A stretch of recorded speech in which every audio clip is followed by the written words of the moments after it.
Facebook ads for your business. There is so much talk about how to do Facebook ads, not to do Facebook ads, how to do it, how much money can you make. Bottom line, it is a very powerful platform.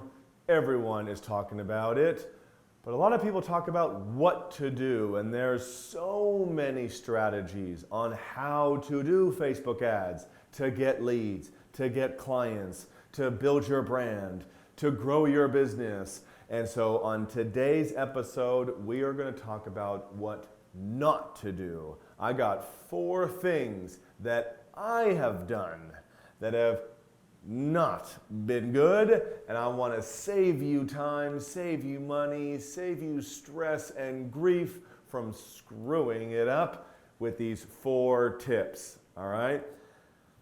Quick background into my story with Facebook ads, because it's really important to know. I was kind of probably just like you. I had never done it before, and then my peers in Silicon Valley were like, you need to do it, Grant, to help you grow your business. And I'm like, I don't get that stuff. I'm gonna go stick with what I do know. Can you relate? So they were like, no, Grant, we gave you money. Okay, I got an investment in my business. They're like, you have to do Facebook ads. And I was like, okay, fine. So I sat in a little seminar, watched some videos, read some blogs, and then went to go do Facebook ads, went on there, created an ad manager thing, and created some ads based on what I'd seen before, put $2,000 into the budget, and then nothing. 0, I got nothing, I made no money. I went back to my mentors, I said, this shit don't work, fuck you. I am going back to what I do know, which is cold calling, door knocking, sending out some traditional marketing, and just following up with my database to go get some clients. And they were like, okay, that happens, okay? That happens. People can spend money on Facebook and not get anything from it because they don't do it right. And I am so glad that my mentor was like, give me your computer and let me play around on here for a few minutes. And he did. Thank you, Tommy Powers. Shout out. Make sure you guys click on his links. I'll put some links to his YouTube and his social media followings below. But he grabs my computer, plays around with it for 5 minutes. And he's like, in this big Georgia accent, he's like, all right, Grant, it's done. And I'm like, what the hell did you just do? And he's like, don't worry about it. Just let it play. And I said, okay. And then the leads started rolling in. And I was like, what did you do? And he was like, just tell me how good the leads are. And the leads started rolling in. We started calling them. We started closing them. And I was like, oh my goodness, we've just made $10,000 in a very short period of time. And I thought this thing didn't work. So that's another thing that can happen when you do Facebook ads. It cannot work, and then it can work amazing. And then over time, I have now spent over $1 million in Facebook ads. We have made over $10 million. I have helped other people make combined collective from all the people I've helped doing Facebook ads, millions of dollars. So it is a really powerful platform, but I know firsthand it can also be aggravating when it doesn't work. So I'm going to show you some of the things and then tell you 4 things that I did that you should not do if you don't want to go through the pain that I went through, so I can help you with a business, okay? Number 1, your strategy on Facebook, if you're thinking about it or doing it and not liking the results, may be not unique. It may be vanilla, may be standard, may not stand out, may not be differentiated. You may just be doing stuff that doesn't pop, that doesn't punch someone in the face, because what's happening with Facebook ads is people are just looking on Facebook. They're just scrolling around, scrolling really quickly through their phone, and if your ad doesn't pop at them, make them stop, then they're not going to stop scrolling. So some of the challenges that I have seen local businesses and local professionals, including myself, do is it's really boring. Although it's descriptive and informative, It's not grabbing. That's what you gotta do. You gotta grab someone when they're scrolling through Facebook. Okay? And so if you've got some interesting statistic to share that people go, whoa, if you, photos of people's faces do way better than using photos without people in your ad. Having big claims that stand out and pop about what you can do, what your product and service can do for people. Showing some feel-good story that makes people go, wow, this is so cool, this is so interesting, this is so useful. Essentially, when you create content, you want content that's like, wow, look at this, and it makes them go, whoa, this is really interesting and cool, and look at this, or this is really useful, I need this, I want this. Okay, you gotta pick one of the two. You wanna shock and grab them, or you wanna make them go, oh my God, that solves a pain point I need, I really need this, I need that claim, I need that benefit. Okay, so I imagine that your product and service, let's say you're a real estate agent, mortgage broker, insurance agent, like there's lots of you out there. So when you do your ads, why are they going to click on it? Why do they want to engage with you? Why do they want to get your report? Why do they want to get evaluation done by you? Why do they want to give you their contact information? Okay? Don't underestimate the commodity that you are. A lot of people get used to like, I'm special, like I'm unique, I'm better, I'm different. But just because you think that doesn't mean the other person thinks that, and you've got to really make that stand out in that short period of time when people are scrolling through the ads. So here are some ideas of some things to do so that your ads pop a little bit more. Okay? 1, promote content that is different than your competition. Look at what your competition is doing. Go to their Facebook pages. You can even now on Facebook look at what people's ads are. You can look at the content they're doing. And you can try to come up with some different content like posting local news, local events, local deals, doing interviews of people in the community, interviewing other people who are of interest to the people you want to do business with. Interview other people who are of interest, so when they see that ad or see that post in Facebook of someone they're interested in, they stop, and you're now connected to that stop on Facebook because you went out and you interviewed someone of interest to people that you want to do business with. Okay? And you may think, why would I post local news events and deals? I'm not a newspaper. And that's what your competition's saying, and that's why all your ads don't pop. So do something different, do something of value, and share some information that your competition is not.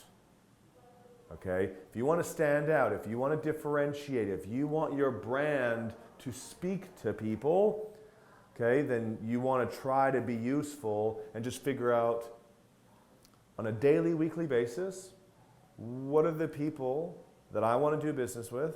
What do they need? What do they want? What are they interested in? I'm going to go find that out. Go give it to them. And you'll be shocked at the results. Okay? Number 2 mistake that I made is these Facebook lead ads. They're very enticing. Facebook just says, oh, if you want cheap leads, if you want people's names, phone numbers, and emails, you can use our Facebook lead system where people don't need to click on an ad, go to a landing page to fill in a form, but they just need to scroll on Facebook and then just fill in a form. Sounds very enticing, which is why I did it. But the quality of those leads, although they were cheaper and it sounded really great, they were junk. They were a waste of time and money because not only do you spend money to get that lead, but you now have to spend your time going through and working that lead. So Facebook lead ads, bad info. The way these things work is to make it even easier for people to put their info into that box. Facebook just tells the user, click this button and we'll auto put the information about you into this form that we have about you on your profile. And that's the problem. The information they have about people, think about your own profile for a sec, is it outdated? Does that phone number not work anymore? Does that email not work anymore? Is your name spelled wrong? Is your name on Facebook even your name? I know people who don't even put their first name on their Facebook profile. They use their middle name, they use a nickname, they don't even put their last name as their first name and middle name. I hate when my sister does that, when she changed her name on Facebook. I couldn't even find my sister on Facebook. She used some weird ass name. Okay, so the information that auto-populates into these leads ad, which make them so cheap, is crap. Therefore, it's a waste of money. Doesn't matter how cheap a lead is. If it's a bad lead, it's a bad lead. It's a waste of money. Okay? Here's a solution. Create dedicated campaigns where there's lots of information that educates the person about why they're putting their information into this form, and it makes them put their proper name, first name, and last name, and email, and phone number. Make it required. Maybe add some other forms into that, landing page that you have that talks about who they are, what their needs and wants are, their age, whatever matters to you. Make them fill out more forms. And marketers may be like, oh, if you make people fill out more forms, you will get less leads and the cost per lead will go up. Yes, that is true. But it will also create a high quality lead that doesn't take so much time to close because they're a higher quality lead. And when you think about doing Facebook ads to get leads, to make money, what you got to think about is all the money that you spend to get that client and all the time you got to spend to get that client. The cost per lead is not that important. What's most important is the quality of that lead, the connection ability you get with that lead, and how often those leads buy, and the total cost to acquire that customer. That's the main number in marketing, the total cost to acquire a customer. I would rather buy 5 leads that cost $100 each and close one and spend $500 to get a client than buy 100 leads at $5. I spent the same amount of money, but I had to sift through 100 leads. All right, think about that. Number 3 mistake I made was I made it very unclear and deceiving to get people to fill out a form. I used to think, okay, the goal is just to get people to fill in the form. I want people to fill in the form. I want to use this language and this, these types of photos and these words and phrases to just get people to fill it out. And yes, I got people to fill out some forms. And then I'm like, hey, I heard you inquired about my product and service. And they're like, huh? What? Who are you? What do you do? I don't remember that. And I'm like, well, I guess I didn't really tell you about what I did on that page. And then they don't close. So don't try, there's this marketer out there, I'm not going to say his name, but he was promoting this 1990s book called Words That Sell as you should use this book because there's a whole bunch of words in here that you can put into your ads that will help you sell. And when you bought that book, as I did in the past, all those words are really salesy and cheesy and deceptive to sell, but people don't want to be sold to anymore. They want to buy something. Okay? So don't try to sell people. Try to get them to want to buy and want to inquire and want to learn more. want to get something. So that when you call them, they're like, yes, amazing, thanks for calling. Yes, I wanted to speak to you about your services, your products. Okay, don't confuse people. Okay, even though your cost per lead goes down, the leads start rolling in, you're going to pay for it on the back end. Okay, and think about just people in general. Think about consumers. Think about what goes through their decision when they're trying to pick someone. They want to pick someone that they know, like, and trust. They want to pick a product they know, like, and trust, a service they know, like, and trust. And if you start the relationship off with some schemes to get them to fill in some forms, how's that going to do for getting a good, loyal client that refers business? And that's what we all want, right? Okay, so some solutions.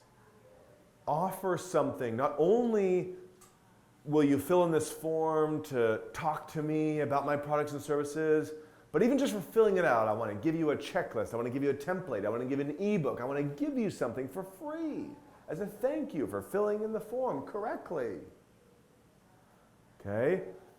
Give free content. Add people. Say, listen, I just want to get your information so I can start sending you amazing content that's going to help you out.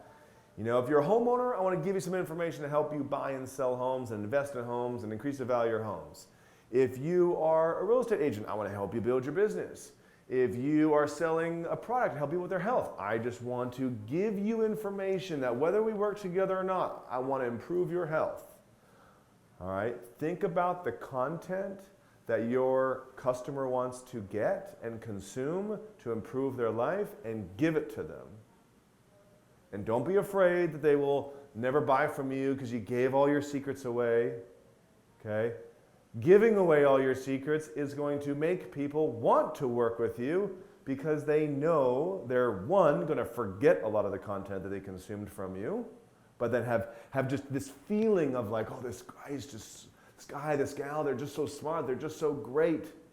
I just need to buy stuff from him so I can, or her, you know, just so I can get the best content out of this guy in a way that I'll always have it and I'll always remember it. Okay, so people forget a lot of the stuff that you tell them.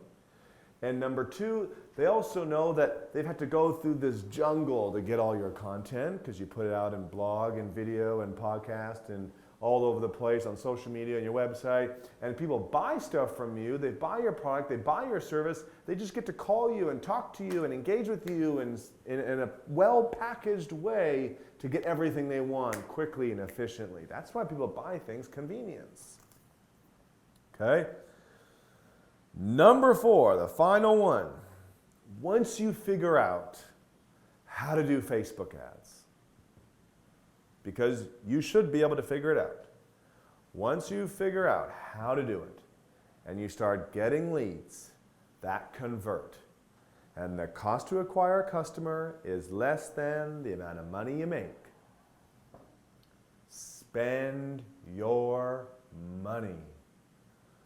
The mistake I made, and Gary Vee has talked about this too when he did Google ads, the mistake that so many business owners and entrepreneurs make, because there's always that fear of, well, we were making money, but what if all of a sudden we stop making money and then I spend more money and then we stop making money, oh my God. Facebook is pretty consistent. So if you have found an ad campaign that works, spend more money. I wish I spent more money sooner to grow my business faster. Okay, spend more money. I see so many, I hear my clients are telling me, yeah, you know, I just want to spend like $100 a month, $200 a month, $300 a month. And I'm like, okay, has it been working? They're like, yeah. I'm like, then spend $1,000 a month, $2,000 a month, $3,000 a month. Spend more money. If it's working, spend more money. Right, this one person, she was like, you know, I spent about $250 a month for 4 months, and I got a client. You know, she's a real estate agent. And I said, amazing. How much did you make from that client? She said, oh, $20,000. I said, that's unbelievable. You spent $1,000 and you made $20,000? She was like, yeah, I guess so. And I'm like, wait, did you not really think about that for a sec? That you just spent $1,000 and you made 20? She's like, I kind of just felt like I just spent $250 a month for 4 months and only got one client.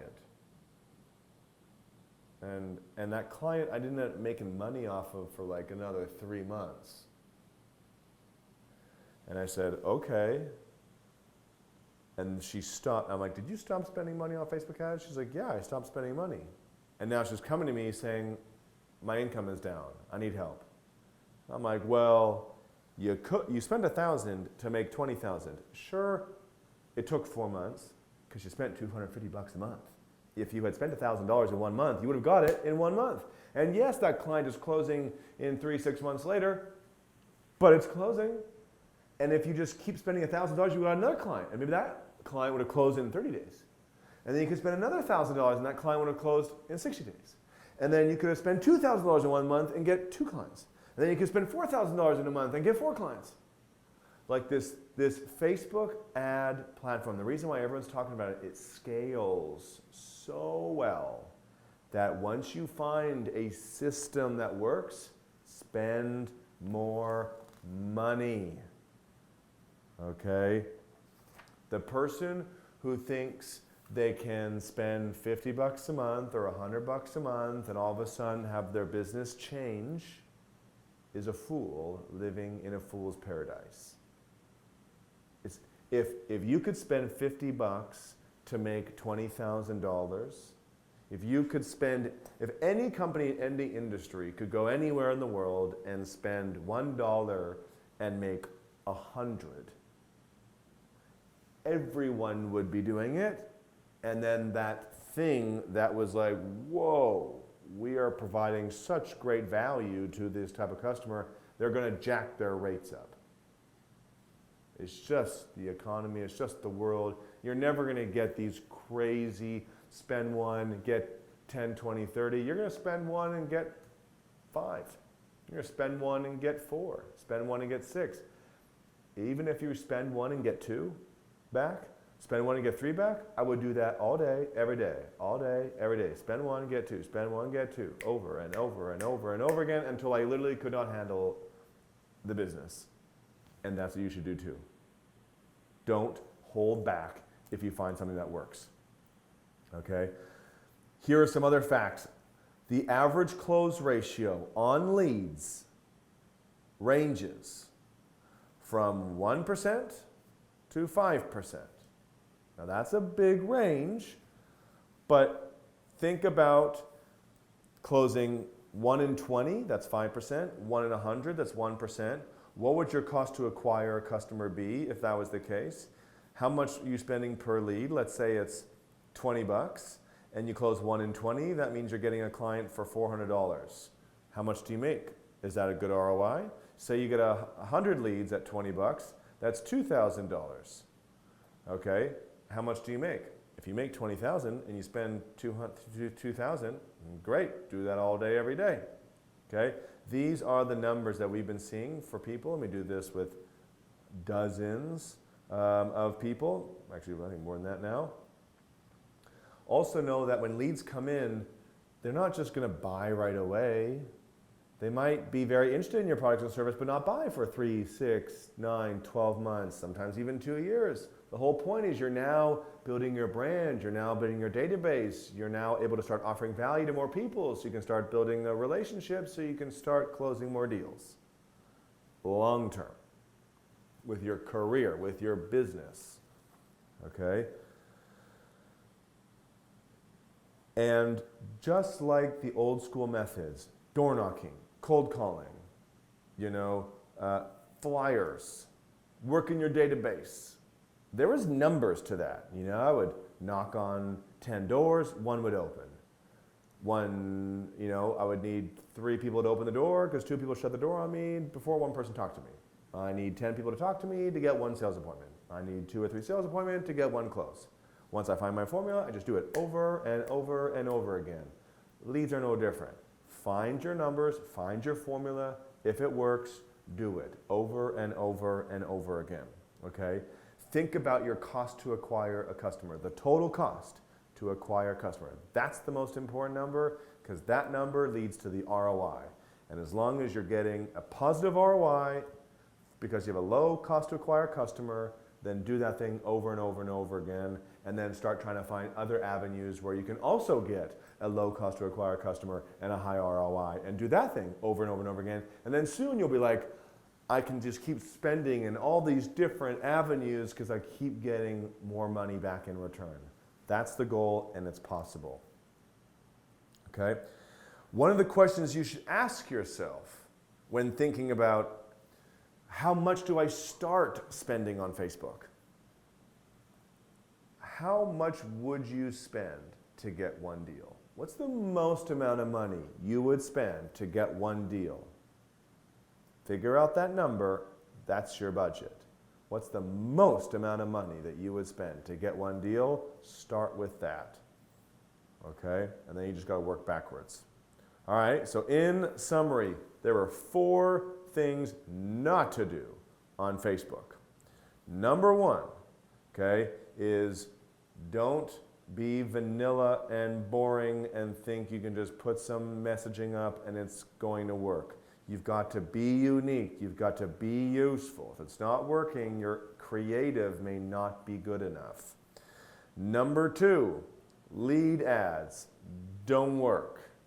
Dedicated campaigns, go to dedicated landing pages with great information that informs the consumer so they put in high quality information. Number 3, don't try to sell people, try to give value to people, try to be of service to people, try to educate, try to inform and make the person want to fill out the form versus scheme and scam your way to get them to fill out that form. And once you figure out a funnel that works, spend your money. All right? That's it for today's episode. A little bit long one about Facebook ads because there's so much information about Facebook ads. It is so powerful. I want you to do it right because I want you to do it for your business because it can be a game changer for your business as it was for me. So if you like today's episode, subscribe to the YouTube show, subscribe to the podcast, click the bell icon, share this with your other entrepreneurial friends who want to learn what not to do on Facebook, and stay tuned for more great episodes to help you build your business and become a local leader.